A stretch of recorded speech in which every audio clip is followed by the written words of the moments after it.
Hello guys, how are you doing? Hope you are doing good. My name is Fatima and you are watching Learn Exact English.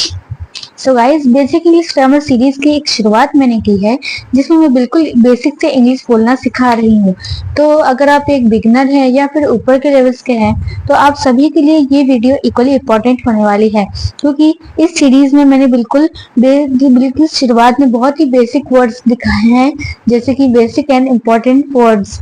तो मेरा मानना ये है कि अगर English language में आपको वर्ड्स पता होंगे तो ही आप अच्छे से प्रोनाउंसिएशन कर पाएंगे, तो ही आप अच्छे से फ्लुएंटली इंग्लिश बोल पाएंगे, उसको समझ पाएंगे, उसको लिख पाएंगे। तो अगर आपके पास वर्ड्स ही नहीं होंगे तो आप इंग्लिश बोलोगे कहाँ से, इंग्लिश सीखोगे कहाँ से।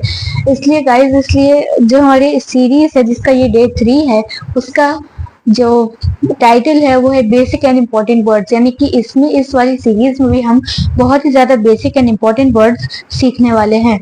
और गाइज, आप लोग का क्वेश्चन होगा कि मैंने कुछ भी दिनों से वीडियो अपलोड क्यों नहीं करी।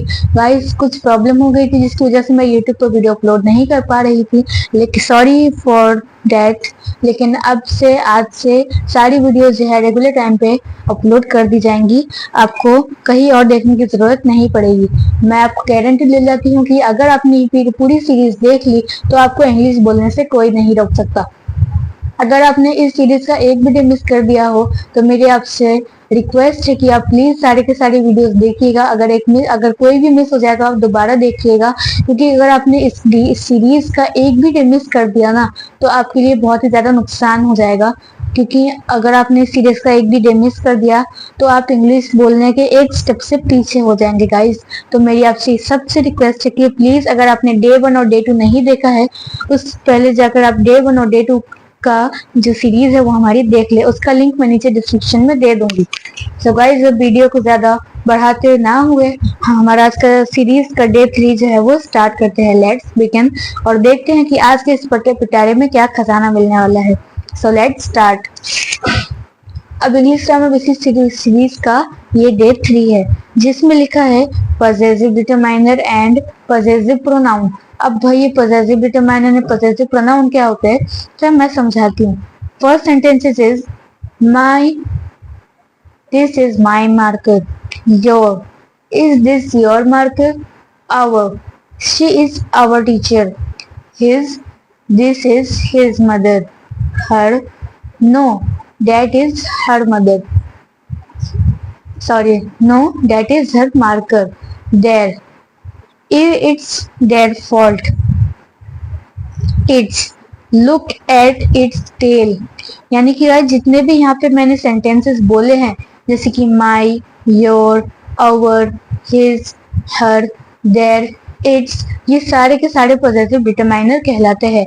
माई, your, our, his, her, their, its, ये जितने यहाँ पे भी 7 वर्ड्स लिखे हैं गाइज, ये सारे के सारे पॉजिटिव डिटरमाइनर है। अब हम देखेंगे कि पॉजिटिव प्रोनाउन क्या होता है। जैसे पॉजिटिव डिटरमाइनर में था ना पहला माई, वैसे ही पॉजिटिव प्रोनाउन में होता है mine.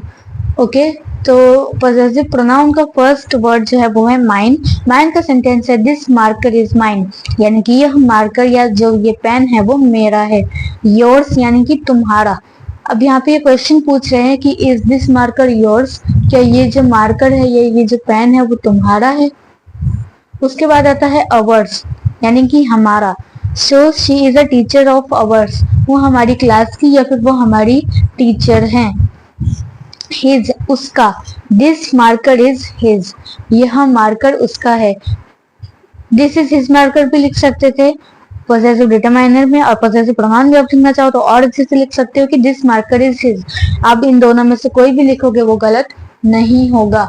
Her, know that marker is hers, और know that is her marker कोई भी गलत नहीं है। Theirs, the fault is theirs, यानी कि गलती उनकी है। तो ये था positive determiner and positive pronoun.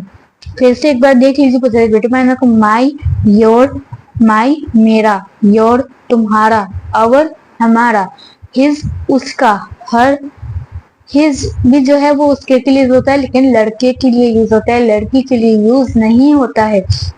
हर भी उसी के लिए यूज होता है लेकिन ये लड़की के लिए यूज होता है, लड़के के लिए यूज नहीं होता है। देयर, यानी कि उनका। इट्स, यानी कि ये है। ओके, यहाँ पे भी ऐसे ही सेम है, माइन यानी कि मेरा, अवर, योर्स यानी कि हमारा, अवर्स, योर्स यानी कि तुम्हारा, बाय मिस्टेक, योर्स यानी कि तुम्हारा, अवर्स यानी हमारा, हिज यानी कि लड़के के लिए यूज होता है, यानी कि बॉय हो, मैन हो, या फिर कोई भी मेल जेंडर होगा तो उसके लिए हम हिज यूज करेंगे, ना कि हर यूज करेंगे। बहुत सारे लोग ये गलती कर देते हैं कि लड़की की जगह पर हर लिख देते हैं और लड़की की जगह पर हिज लिख देते हैं, और उनको समझ ही नहीं पड़ती है कि हम आगे क्या लिखें। तो आप ये मिस्टेक कभी मत दोहराइएगा। हिज की, लड़के की जगह पर हमेशा हिज आता है और लड़की की जगह पर हमेशा हर आता है। हिज यानी कि उसका, हर यानी भी उसका, और लास्ट में है दैट यानी कि उनका। अब गाइस हमने positive determine and positive pronoun देख लिया। अब इससे रिलेटेड हम कुछ क्वेश्चंस देखने वाले हैं ताकि आपको और भी ज्यादा अच्छे से समझ में आ सके। सो गाइस अब इन्हीं से रिलेटेड कुछ सेंटेंसेस मैंने बनाए हैं, तो अब हम इनको भी देख लेते हैं ताकि इसका जो कॉन्सेप्ट है वो अच्छे से क्लियर हो सके। सो फर्स्ट इज ओनली, जिसका हिंदी में मतलब होता है सिर्फ, या फिर आप इसे शुद्ध हिंदी में केवल भी कहते हैं। सिर्फ यानी कि थोड़ा, थोड़ा सा। अब सेंटेंस देखिए, this is the only way, यह सिर्फ केवल एक ही रास्ता है। It's only a scratch, scratch यानी कि कोई धब्बा या कोई स्क्रैच हो जाता है ना, कोई निशान पड़ जाता है तो उसको हम स्क्रैच कहते हैं। तो वो कह रहे हैं कि यहाँ पे सिर्फ एक धब्बा ही तो पड़ा है, तुम इतना पैनिक काहे को हो रहे हो। एलोन मीन्स अकेला, अकेला, अकेली, लड़का भी हो सकता है, लड़की भी हो सकती है। आई लिव अलोन, मैं अकेली रहती हूँ, मैं अकेली रहती हूँ। योर लीव मी अलोन, मुझे अकेला छोड़ दो, लीव मी अलोन, मुझे अकेला छोड़ दो। उसके बाद देखिए बात, यानी कि दोनों, बोथ, सॉरी, बोथ यानी कि दोनों। बोथ आर कमिंग, दोनों आ रहे हैं। Both of us are tired, यानी कि हम दोनों थक गए हैं। जस्ट, अभी अभी, यानी कि अभी अभी जो काम हुआ होता है इसमें हम जस्ट कहते हैं। सो जस्ट कमिंग, यानी कि अभी अभी आई हूँ। ही हैज जस्ट अराइव्ड, वह अभी अभी आया है।